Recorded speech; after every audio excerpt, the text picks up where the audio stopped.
Bismillahirrahmanirrahim. Assalamualaikum warahmatullahi wabarakatuh. Perkenalkan, nama saya Suci Ramadhani dengan NIM 2550191127 dari kelas D. Di sini saya akan mempresentasikan tentang merancang prosedur analisis kualitatif senyawa ZnSO4 serta analisis cemaran tembaga pada kunyit. Latar belakang, analisis kualitatif digunakan untuk mengidentifikasi ion dalam sampel.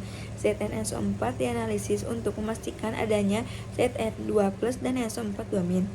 Lalu kunyit perlu diuji untuk mengetahui adanya cemaran logam Cu2+. Cemaran logam berbahaya bagi kesehatan sehingga perlu dideteksi. Analisis dilakukan dengan metode klasik atau prinsip GAC.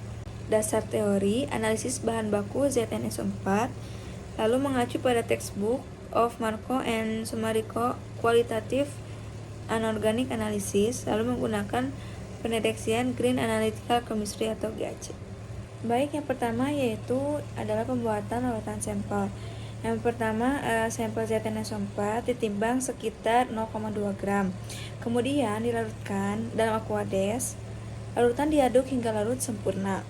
Jika terdapat kekeruhan, diaduk penyaringan hingga diperoleh pita jernih yang digunakan sebagai larutan uji. Selanjutnya, uji Zn2+ dengan NaOH. Identifikasi kation Zn2+ dilakukan dengan menambahkan NaOH tetes demi tetes. Pada awalnya, penambahan itu terbentuk endapan putih. Namun, ketika NaOH ditambah berlebih, endapan tersebut larut kembali. Hal ini menunjukkan bahwa Zn bersifat amfoter.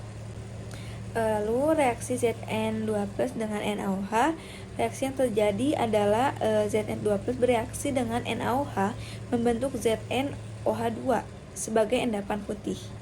Lalu kemudian dalam kondisi berlebih, ZnOH2 larut kembali membentuk kompleks natrium zinkat.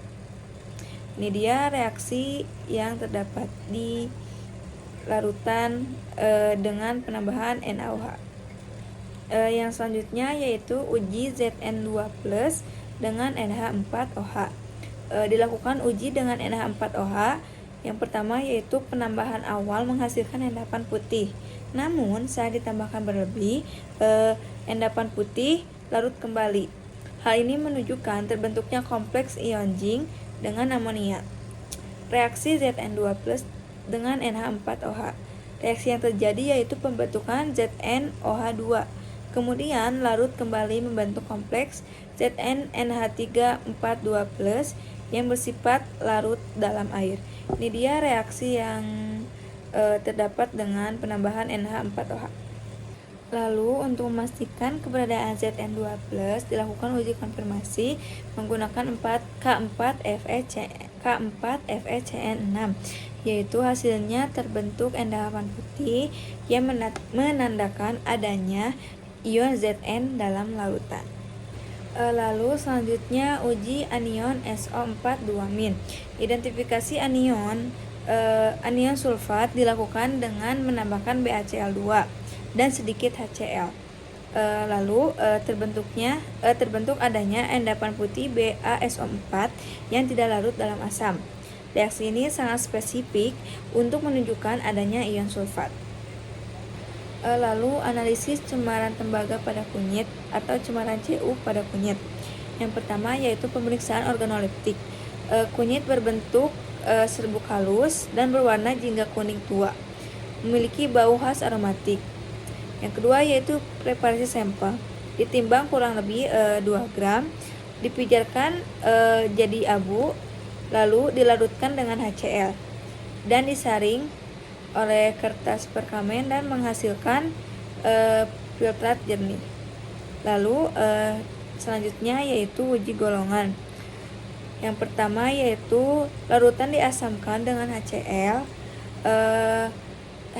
encer, kemudian dialirkan gas H2S, terbentuk endapan hitam. Reaksi spesifik tembaga. Yang pertama yaitu uji amonia atau NH4OH. Yang pertama yaitu larutkan NH4OH encer tetes demi tetes ke dalam larutan uji.